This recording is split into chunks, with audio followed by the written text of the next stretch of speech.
आइए आज हम लोग एक महत्वपूर्ण ऐप के बारे में जानकारी पाएंगे जिसका नाम है दीक्षा। DIKSHA। दीक्षा का अर्थ है digital infrastructure for knowledge sharing. तो इसका अर्थ है कि यह एक ऐसा प्लेटफॉर्म है जहां पर विभिन्न प्रकार के बोर्ड जैसे CBSE, स्टेट्स के बोर्ड, विभिन्न कक्षाओं का, कक्षा 1 से 12 तक का डिजिटल कंटेंट अपलोड किया गया है। यह गुणवत्तापूर्वक पूर्ण डिजिटल कंटेंट शिक्षार्थियों के प्रयोग करने के लिए तो है ही है, साथ में शिक्षक इसे कक्षा में प्रयोग करके बच्चों को आसानी से कठिन जो विषय की गुत्थियां हैं उनको सुलझा सकते हैं। साथ ही ये मैं बताना चाहूँगा कि इसको NCERT के द्वारा 2017 में लॉन्च किया गया था, जो कि मिनिस्ट्री ऑफ एजुकेशन के स्वामित्व में है। तो आइए जानते हैं कि आखिर दीक्षा ऐप इतना महत्वपूर्ण क्यों है। सबसे पहले गूगल प्ले स्टोर पे जाना होगा। वहाँ पर हम दीक्षा ऐप को डाउनलोड कर ओपन करेंगे।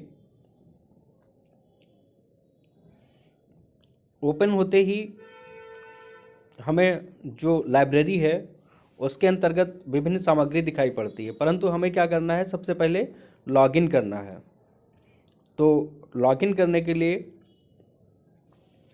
आप देखेंगे कि चूँकि लॉगिन डिटेल में मेरी आईडी पहले से ही बनी हुई है, अतः मैं अपना सारा डिटेल, फ़ोन नंबर और पासवर्ड जैसे ही इंटर करूँगा वैसे ही मेरा लॉगिन हो जाएगा। एक बार लॉगिन होने के बाद कंटेंट लोड होने लगता है। आप देखेंगे कि इस पे मेरी सारी डिटेल दी गई हुई है, फ़ोन नंबर से लेके मेल तक। और इसमें एक टैब है जिसमें आपको दिखाई पड़ेगा जो भी मेरा कोर्स गोइंग ऑन है, यह सेवारत शिक्षक प्रशिक्षण। तो आइए देखते हैं कि सेवारत शिक्षक प्रशिक्षण होता क्या है। जो इन सर्विस टीचर्स हैं, जो प्राइमरी या उच्च प्राथमिक विद्यालयों में कार्यरत शिक्षक हैं, उनके लिए एक ट्रेनिंग प्रोग्राम है। दूसरे हम लाइब्रेरी में देखते हैं कि विभिन्न भाषा में प्रत्येक कक्षा की जो क्षेत्रीय भाषाएं हैं, भोजपुरी, इंग्लिश, हिंदी, उर्दू, विभिन्न कक्षाओं की, कक्षा 1 से लेकर के और कक्षा 11-12 तक की और अदर सामग्री भी उपलब्ध है। इन सभी कक्षाओं की जो सामग्री है वह टेक्स्ट बुक फॉर्म में है, जिसको हम डिजिटल टेक्स्ट बुक भी बोलते हैं। जैसे मान लिया मैंने कक्षा 11 में मुझे देखना है जीव विज्ञान। जीव विज्ञान को जब मैंने खोला तो पाया कि यहाँ विभिन्न प्रकार के लेसन्स दिए गए हैं। एक लेसन है जीव जगत। जीव जगत में जाने पर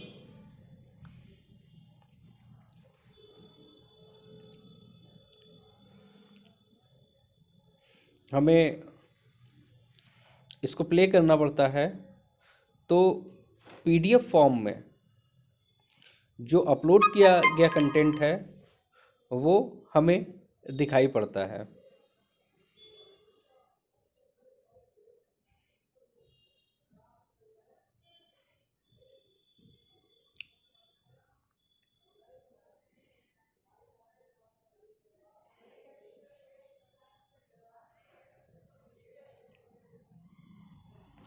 अगर यदि हम इस QR स्कैनर को, कोड को, जो पुस्तक पे दिखाई पड़ रहा है, स्कैन कर लें तो हमें जो है सिंगल पार्ट हमारा इसी ऐप से डाउनलोड हो जाएगा। सीधे हमें कहीं जाने की ज़रूरत नहीं। अभी मैं इसको बाद में आपको विस्तृत रूप में बताऊंगा कि कैसे पुस्तक पर दिया गया QR कोड सीधे स्कैन करके हम सीधे वही चैप्टर को डाउनलोड कर सकते हैं।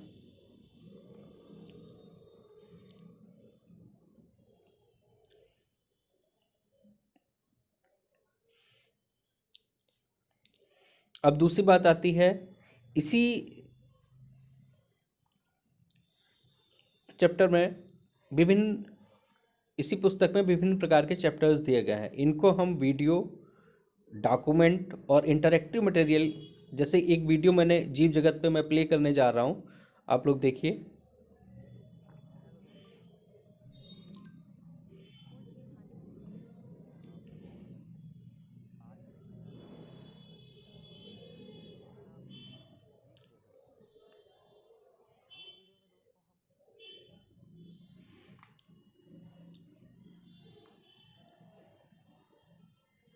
जी, मैं ये कह रहा था कि सारे मटेरियल आपको अवेलेबल हैं, इनको आप डाउनलोड कर सकते हैं और शेयर कर सकते हैं।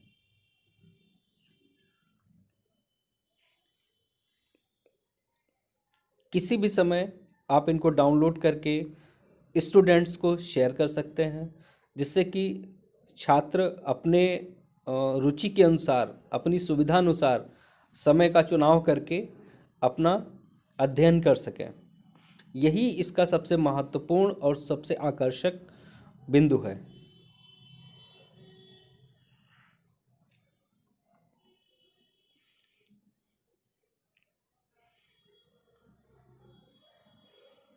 यदि आप शेयर करेंगे तो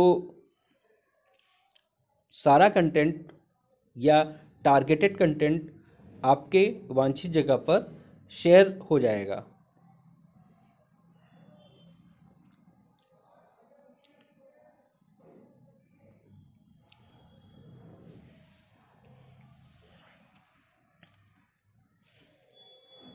आइए अब हम दूसरा, इसका पहला वाला इंटरफेस देखते हैं, जहाँ पे हमें विभिन्न प्रकार के कोर्सेस दिखाई पड़ते हैं। यह कोर्सेस अलग अलग प्रकार की ट्रेनिंग की फॉर्म्स में कंपाइल्ड रूप में दिए गए हुए हैं। आप इसमें से या जो भी शिक्षक इसको चुनाव करना चाहते हैं वह यहाँ से चुन सकते हैं। दो प्रकार के प्रशिक्षण होते हैं, एक तो सेवारत शिक्षक प्रशिक्षण और सेवापूर्व शिक्षक प्रशिक्षण। दोनों में ही जो कंटेंट दिया गया हुआ है वह ट्रेनिंग लेने वाले को, शिक्षक अथवा शिक्षक प्रशिक्षु को निश्चित अवधि में पूरा करना होता है। आइए अब जानते हैं, जैसा मैंने आपको पहले बताया था कि QR कोड का क्या काम होता है। तो दीक्षा ऐप पे अब मध्य में ये जो बटन दिखाया गया है, इसको जब दबाते हैं तो किसी भी पुस्तक पर दिया गया QR कोड स्कैन करते हैं तो वह पाठ खुल जाता है और उस पाठ से संबंधित समस्त कंटेंट, जैसे कि PDF चैप्टर की और वीडियो तथा सहायक इंटरेक्टिव मटेरियल ओपन हो जाता है, जिसको एक्सेस करके हम विभिन्न प्रकार के एक ही टॉपिक को विभिन्न प्रकार के माध्यमों से जब समझा। दीक्षा के बारे में और अधिक जानने के लिए आइए हम diksha.gov.in पे चलते हैं। यहाँ पर हम पाते हैं कि विभिन्न प्रकार के जो आइकॉन्स दिए गए हुए हैं, इनमें जाकर के हम वांछित चीज़ें देख सकते हैं। यहाँ पे लेफ़्ट साइड पे आपको दिखाई पड़ेगा कि NCERT से भी जो इनका मटेरियल है वो भी अवेलेबल है। CBSE का जो डिजिटल फॉर्म में मटेरियल है वो भी अवेलेबल है। और इवन भारतवर्ष में जितनी भी स्टेट्स हैं, जैसे उत्तर प्रदेश, यहाँ का भी जो कंटेंट है वो क्षेत्रीय भाषाओं में उपलब्ध है। आप किसी भी कक्षा का, किसी भी विषय का कोई भी डिजिटलाइज्ड PDF फॉर्म में कोई भी बुक, वीडियो या इंटरैक्टिव मटेरियल आप डाउनलोड कर सकते हैं। चलिए आइए पुनः जो सबसे अच्छी बात है वो हम देखते हैं कि इसमें सबसे अच्छा क्या है इस diksha.gov.in के इंटरफेस पे। इसमें सबसे अच्छी बात यह है कि यह है कंट्रीब्यूट सेक्शन पे जब आप जाएंगे तो आपको दिखाई पड़ेगा विद्यादान। ये विद्यादान का मतलब क्या है? विद्यादान का मतलब स्पष्ट रूप से लिखा हुआ है विद्यादान का मतलब है कोई भी शिक्षक अथवा कोई ऐसा व्यक्ति जो शिक्षा से जुड़ा हुआ हो और वह explanatory video, practice questions, teaching videos, experiential learning videos और लेसन प्लान अपलोड कर सकता है। और जब वह अपलोड होगा, अगर उसकी गुणवत्ता अच्छी है जिससे अधिक से अधिक छात्र या शिक्षक सीख पाते हैं, तो इससे अच्छा दान और कोई नहीं होगा, इसीलिए इसको विद्यादान कहा जाता है। तो पार्टिसिपेट सेक्शन पे जाकर के जब मैंने देखा तो मुझे यहाँ इस तरीके से इंटरफेस खुला, पेज खुला है। इसमें CBSE और NCERT आपको दो मुख्य दिखाई पड़ेंगे। स्टेट बोर्ड भी आपको दिखाई पड़ेंगे, असम है,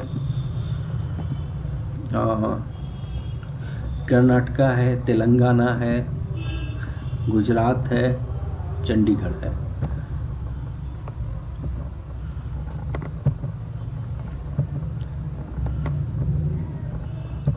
अभी उत्तर प्रदेश का मुझे लग रहा है क्रिएट नहीं हुआ है, परंतु फिर भी अगर आप जाकर के कंट्रीब्यूट ही करना चाहते हैं NCERT पे, तो आप कंट्रीब्यूट पे क्लिक करें।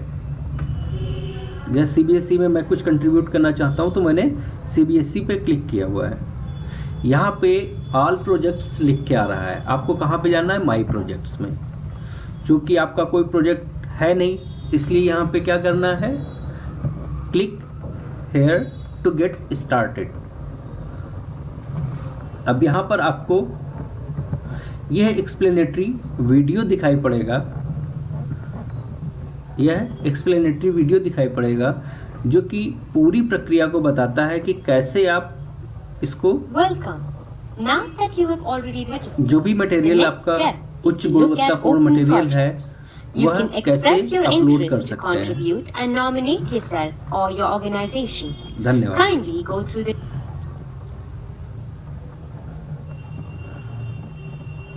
और अंतिम बात, इस चैनल को सब्सक्राइब करना ना भूलें, क्योंकि जब सब्सक्राइब करेंगे तो कोई भी वीडियो मैं अपलोड करूंगा आपके पास नोटिफिकेशन पहुंच जाएगा। धन्यवाद।